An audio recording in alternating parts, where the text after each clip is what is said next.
जय जगन्नाथ। फाइनाली आम पहुँची गलु आमर दासिया बाउरी पीठ रे। देखुं दासिया बाउरी पीठ रे मु बर्तमान आसिक पहुँची गले।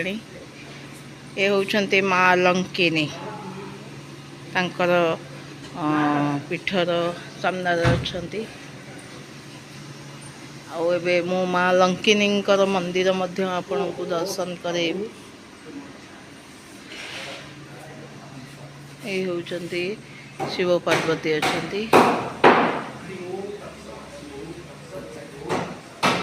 मंदिर भीतर देखुछन्ति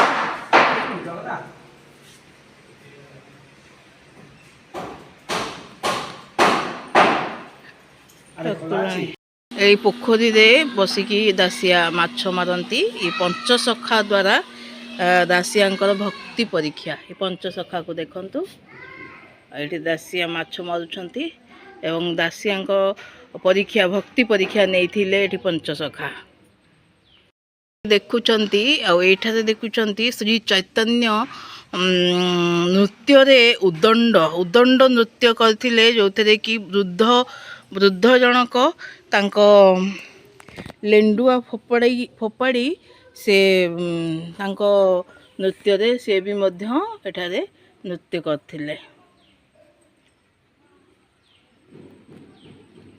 चैतन्यंकर उदंड नृत्य एठारे देखा पाउछन्ते आपण।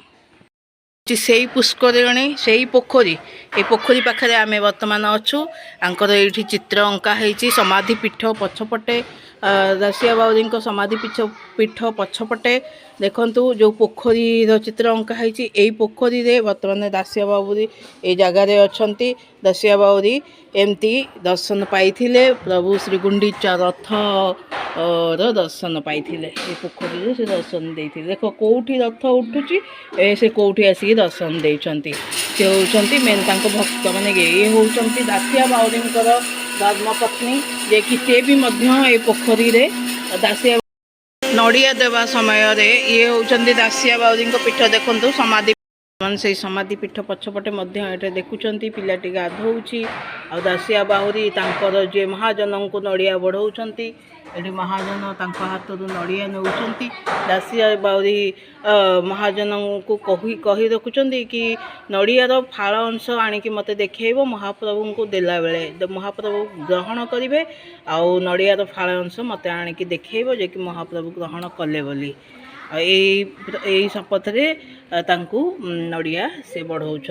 महाजन से कथा शुणी महाजन तांको नड़िया ग्रहण करके नहीं जाऊँच शगड़ गाड़ी रे।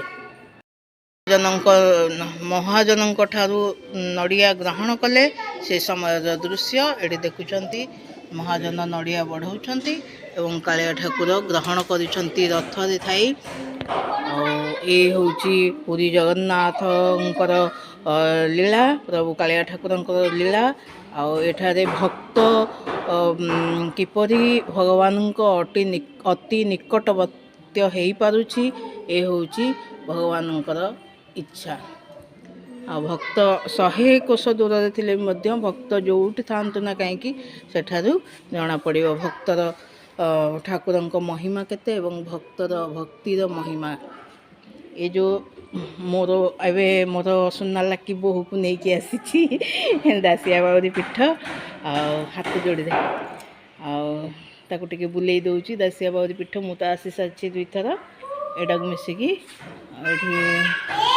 दासिया बाउरी पीठ जो भल भाव दर्शन कलु। एबे आमे पूरी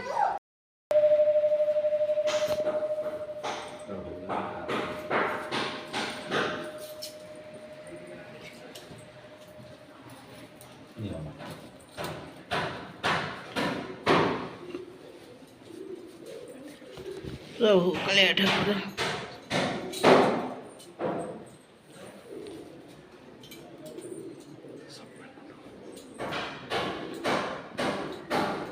जय जगन्नाथ। जय जगन्नाथ।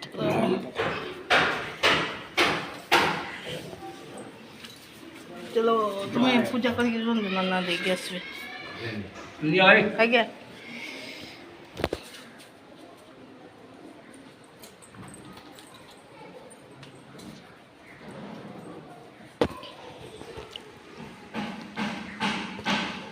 ଆଉ ଆମେ ଯେଉଁ ଦାସିଆ ବାଉରୀ ପୀଠ ଆମେ ଆସିଛୁ ମହାଭକ୍ତ କାଶୀ ବିଶ୍ୱନାଥ ଏଠାରେ ଅଛନ୍ତି। କାଶୀ ବିଶ୍ୱନାଥ ମହାଦେବ।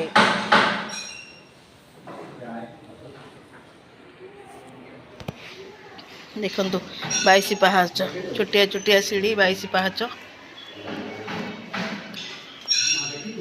ଏ ହେଉଛନ୍ତି ଦାସିଆ ବାଉରୀ, ଯିଏକି ମହାଭକ୍ତ, ସବୁଠୁ ବଡ଼ ଭକ୍ତ, ଯାହାଙ୍କ ନଡ଼ିଆ ପ୍ରଭୁ ଜଗନ୍ନାଥ ପାଇଥିଲେ। ଏ ଧରିଛନ୍ତି ହାତରେ ନଡ଼ିଆ।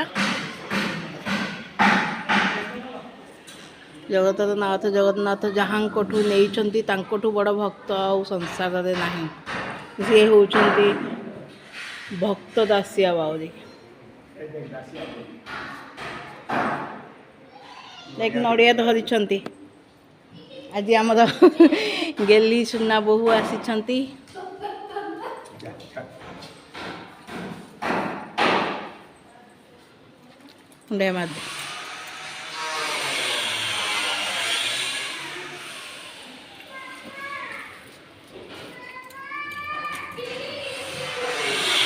ଦେଖିବୁ ଆଜ୍ଞା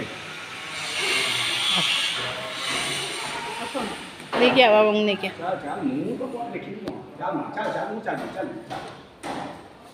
ଆମେ ଏବେ ଆସିଗଲେ ଦାସିଆ ବାଉରୀଙ୍କ ସମାଧି ପୀଠକୁ। ଦେଖନ୍ତୁ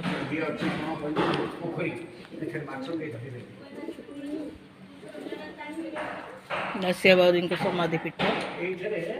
ପ୍ରଭୁ ଏହି ସମାଧି ପୀଠରେ ବାସ କରନ୍ତି ସଦାସର୍ବଦା, ତାଙ୍କ ଆତ୍ମା ଏଠାରେ ଅଛି। ଦାସିଆ ବାଉରୀଙ୍କୁ ଦର୍ଶନ କରନ୍ତି, ହେଉଛନ୍ତି ବହୁତ ବଡ଼ ଭକ୍ତ। ହଁ ସେ ବାହାର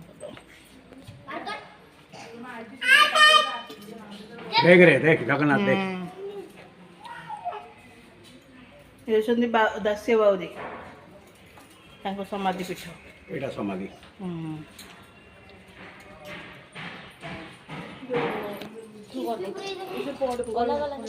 ଆସନ୍ତୁ। ଏଇ ଯେଉଁ ଗଛ ଦେଖୁଛନ୍ତି, ତୃତୀୟ ନମ୍ବର ଗଛରୁ ସେ ନଡ଼ିଆ ଦେଇଥିଲେ। 3ଟି ଗଛ ନନା ଆରଥରକ ଆମକୁ ଦେଖେଇ ଦେଇଥିଲେ। 3ଟି ଗଛରୁ ତୃତୀୟ ନମ୍ବର ଗଛରୁ ସେ ନଡ଼ିଆ ଦେଇଥିଲେ ପ୍ରଭୁ ଜଗନ୍ନାଥ ଜଗନ୍ନାଥଙ୍କୁ। ଏଇ ଯେଉଁ ପୋଖରୀ ଦେଖୁଛନ୍ତି, ଯେଉଁ ପୁଷ୍ପରିଣୀ, ଏ ପୁଷ୍ପରିଣୀରେ କୌଣସି ମାଛ ଧରାଯାଏ ନାହିଁ, କାରଣ ଇଏ ସେଇ ପୁଷ୍ପରିଣୀ, ସେ ପୋଖରୀ ଯେଉଁ ପୋଖରୀରେ ପ୍ରଭୁ ଜଗନ୍ନାଥ ରଥ ରୋଢ଼ା ହୋଇ ଦର୍ଶନ ଦେଇଥିଲେ ଦାସିଆ ବାଉରୀଙ୍କୁ।